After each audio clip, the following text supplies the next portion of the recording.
Hey guys, what's going on? It's me, the one and only Strawberry Ice. I'm so excited. I had to redo the show.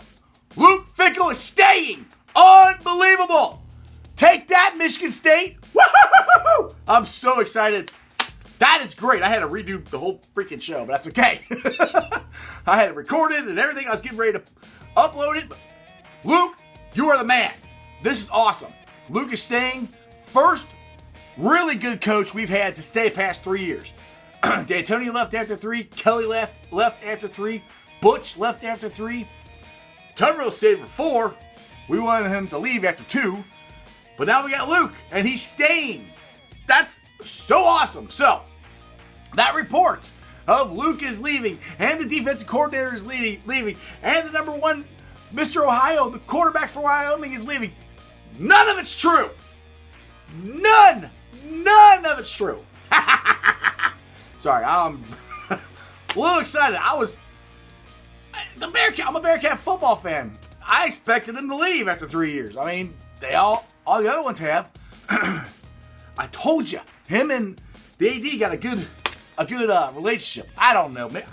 He's betting on himself. He's betting on this program. I said I thought it'd be kind of hard for him to leave because he's got the biggest or highest ranked recruiting class coming into Cincinnati. That would be hard to lead to go to the mess of a Michigan State. It's a mess. And I'm sorry, yes, Michigan State could give us more money, give him more money, and it's a Power 5 conference and all this, but Lucas decided to stay. This is a great day to be a Bearcat. Whew, thank you, Luke Fickell. Oh my goodness, all right. Try to get into my rundown here. We had a crazy game versus UC versus Wichita State. My Twitter blew up yesterday about Luke Fickell. Now you know why. And Xavier versus Providence. Very good game. Like I just went off at the beginning of the show, Luke Fickell has decided to stay. I am very excited about that. Very, very happy. All this stuff. Now, I posted stuff, things that I heard. You know, I didn't say any of it was true. I actually said I don't think it's true. Or I said I'm not sure how true this is what I said. So it's just information. I was getting information out as far as what they were saying. I'm not an official reporter. I'm just a guy with a YouTube channel. So this is what Michigan and their folks were tweeting out. They were wrong. Luke's staying. Man. Gotta calm down here. Gotta pay some bills. The Ice Cave and Strawberry Ice, as always, is brought to you by T Properties, quality housing for quality people. Check out their website at www.tpropertiesllc.com for all your rental property needs and your rental property management needs and your rental needs. I'll get it right. Messed up my own commercial. All right, let's get into the UC basketball game.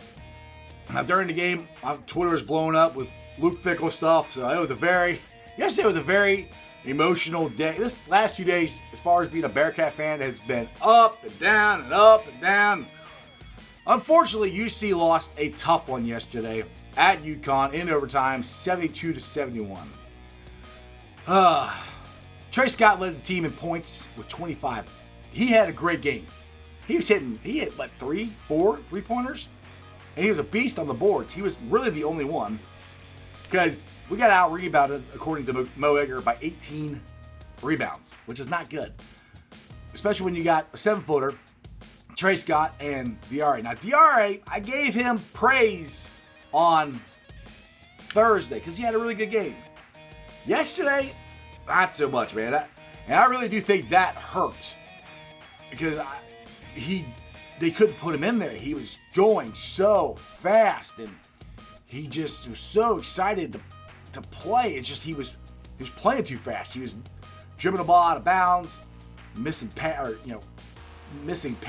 It just wasn't a very good game for Mamadou. After what a great game he had Thursday. Now, you had the controversial end. Was it a foul? Yeah, it was a foul. Did it happen before or after the buzzer went off? Now, Joe Danneman on Fox 19 last night slowed it down and did it frame by frame. Now, by that, it looks like he got fouled after the buzzer went off. Now, I couldn't tell that until he did it frame by frame.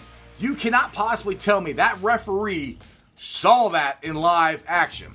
There is no way. He just wasn't going to call a foul. That was the bottom line. Because, did you watch the game?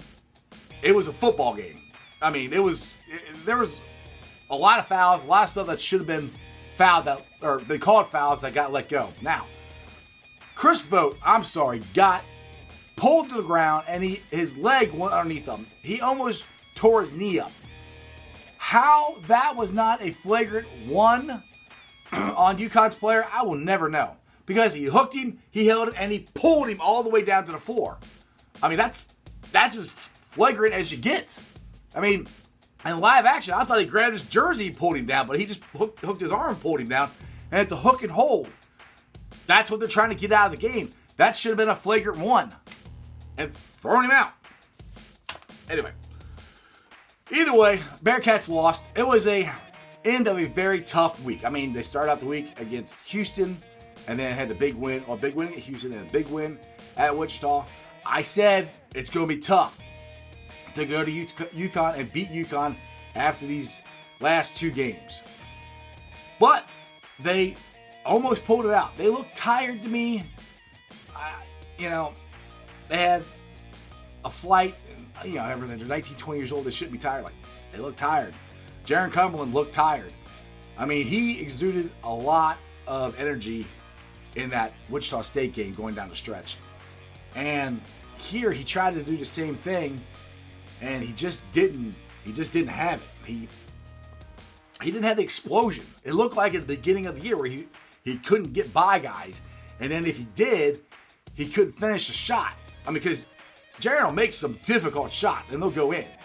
He just didn't have it. He just flat didn't have it. Now, that's where, in my opinion, Keith Williams should have stepped up and tried to take more of the scoring on his shoulder down the stretch, or get the ball in the Chris Vogt, which they, for some reason, they go away from too much, I think, in crunch time. Because Vogt was having a good game. So, I don't know. I just think down the stretch, they tried to do the same thing they did in Wichita, which it worked in Wichita. It just didn't work here. And I wish Brandon or the players, I mean, I'm not sure whose fault you put that on. Because Brandon could have been telling them to run a play for somebody else, and they weren't doing it. I don't know. Just, you got to switch it up when it comes to it's not working. If you're doing the same thing and it's not working, you got to try something else different. Jaron should have tried to kick it over, because there's one time where he made a drive, and I'll give credit to the TV announcers who I think were flat awful, honestly. He made a drive. Jaron made a drive, and Javon is wide open in the corner for a three-pointer, and Jaron shot it anyway. So, as part of it, I think Jaron was taking too much on his shoulders. He passed the ball a ton at the beginning of the game, was doing great, and then down the stretch, it seemed like he was determined to win it himself. That's where he's got to realize it's not going in for you. Pass the ball, Try to get your teammates in. See if they can do it, because your shot was not going in. So, anyway, hopefully they learn from this. Like I said, they lost by 1 point in overtime at UConn.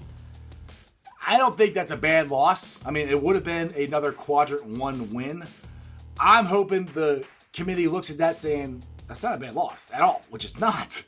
I don't think they look at it that way. I just think they look that we lost to UConn, which they should look at more in depth at it. But, Anyway, I went to B-Dub Saturday night with my buddy. I checked out the Xavier Providence game. And X won 64-58. Tyreek Jones, dude, has been a beast on the boards. His third straight game of 18 rebounds. All 3 games, 18 rebounds. He likes that number. I wish the Bearcat could have had a guy like that on our team. It would have helped Sunday.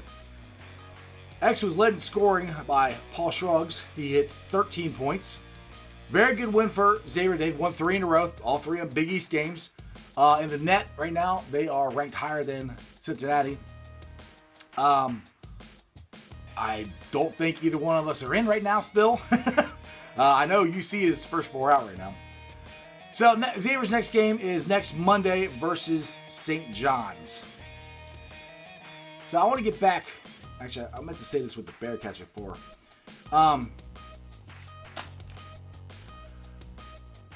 If they win their conference, which they are in position to, now they're in second place behind behind Houston. That gets them in. So when I was saying before at the beginning of the year where we had to win everything, I didn't think we were going to have a chance to win the conference because the way Tulsa and Memphis and Houston, I didn't think we were going to catch them. Well, we've caught them. And Thursday we were in first place. Now we're in second because Houston blew out Wichita State. Come on, Wichita State, at least show up. So that is the other thing that we have to keep in mind. If we win the conference, then we're in. So it's not only a matter of winning the right games. Two reasons to win winning the right games as far as your ranking goes, and to try to stay ahead or get ahead of Houston and win the conference. So there's still a chance that the Bearcats, there's a very good chance the Bearcats are going to be in the tournament. And Xavier, I don't know if they're going to get it. They're starting to play a lot better. But like I said, their net ranking is higher than ours. So I hope they both go in. I mean, honestly, the way this college basketball season has been, as crazy as it's been, and how many upsets we've had, how are you going to keep these teams out? I mean, I think it's going to come down, it might come down to more of the teams that have always been in there. The committee might take those over ones that haven't because it's been so crazy. Just my thoughts. I don't know. Either way, it's going to be fun down the stretch watching UC and Xavier. Now, on Monday's show, I always do the best thing in sports I saw over the weekend. Regardless if you are, what your thoughts are on the General Robert Montgomery Knight. It's been 20 years since he's set foot on Indiana's campus. I think it was great to see him on that court, getting cheered. You can see the emotion on his face. You can see the emotion on his players' face and how much love they have for that man. So I thought that was the best thing I saw in sports weekend. I don't know if the hatchet is buried between Bob Knight and Indiana. I never thought the man would ever go back because he's a very stubborn guy. It shocked me that I saw him then. Did you see the very awkward moment with him and Dickie V? I like Dickie V was all happy, and then I guess he tried to touch his hair or hug him. Knight did not like that at all. I mean, he looked like he was going to punch Dickie V. So that was kind of weird, but you know, there's always some kind of weird, awkward moment with Knight. Anyway, but getting back to him and his players and the crowd, it meant a lot to the fans to see him there and his players. So that was the best thing in sports I saw over the weekend. Until Monday when Luke Fickell decided to come back to UC. So I got two of them now. Anyway, but that happened on Monday. So over the weekend it was night. So technically it's night. Anyway, that's just sports, baby. Check me out on Twitter, Facebook, Instagram, the YouTube channel. Like, subscribe, share. Tell all your friends about me. I got the podcast going. It's blowing up, baby. Strawberry Ice is going like wildfire. See you guys. Bye.